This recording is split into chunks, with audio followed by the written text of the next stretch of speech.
Violence prevention is an ongoing issue in our community and communities everywhere, and Lorraine Hearn works diligently in this area. You're with Violence Prevention South and Central. Welcome, Lorraine. Thank you very much. You have a very special project that you've worked on this year. Can you tell us about that? Yes, April the 19th to the 25th is the 10th anniversary of National Victims Awareness Week, and this year we've received funding from the Department of Justice Canada to run an awareness campaign. And Lorraine, that sounds like quite a big project. How long have you been working on this?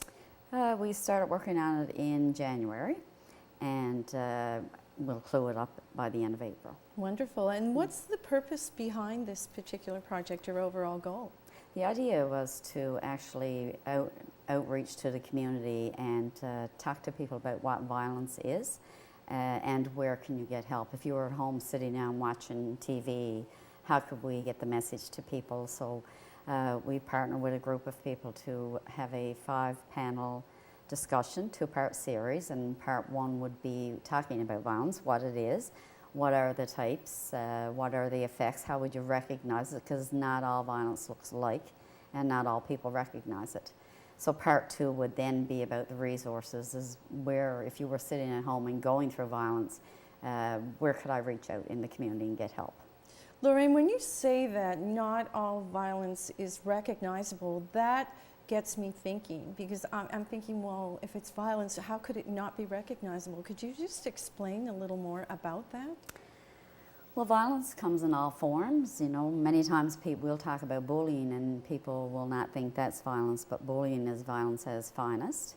There are various types. There would be verbal, emotional, psychological, which would be difficult for some people to recognize. If you're living with a violent partner, or if you're in a violent relationship with anybody at work, at home, in the community, where you're being called names and put down and being, you know, psychologically crushed, after a while it just becomes second nature to you. And many times people do not recognize that it is in fact violence, it's wrong, and you don't have to live with it, you don't have to put up with it. So it becomes almost a state of normal to someone in their life. They just don't see it anymore. It does. It becomes all you know, and people learn to live with it. And you know, we talk about on the panel, or we'll be talking about the effects of that, how it causes depression, it causes low self-esteem.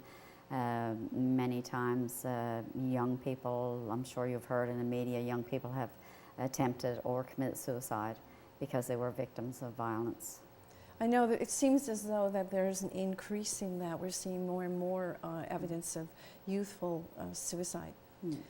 Yeah, we are, and it appears that, you know, certainly the way that kids and youth are victimized now, you know, through social media. I mean, Facebook and various other forms of social media, and that's a lot.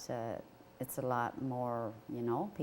There's no way to get away from that. That's what I was thinking. It's when, like, one time you would get bullied in school and you come home and you'd have a safe haven, but now you're always connected, someone's always connected to their phone or their computer, and there's just no escape from it.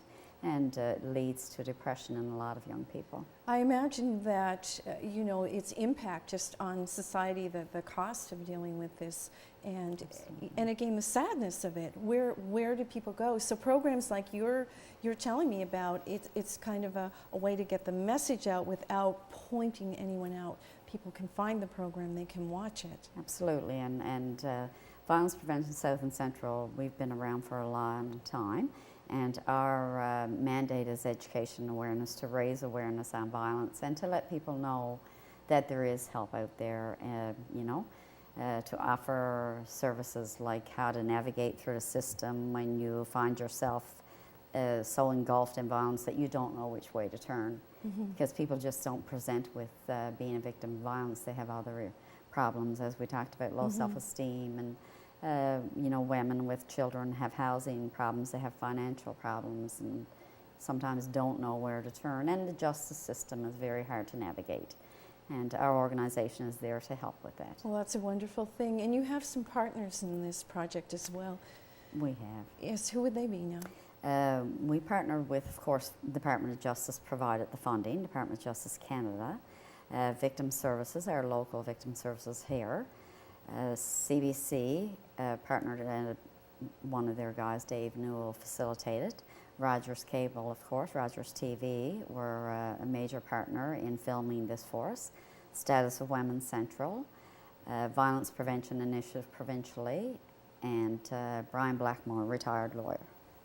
So it was very important to have that good, diverse group of people come together because you have a broad-based knowledge of violence and the legal issues and the effects of it.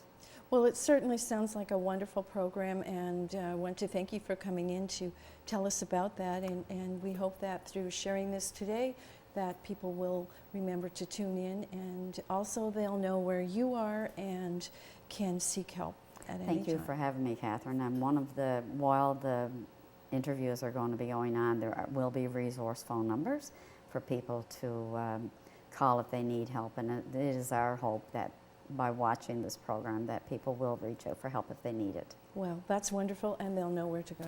Thank you. Thank you.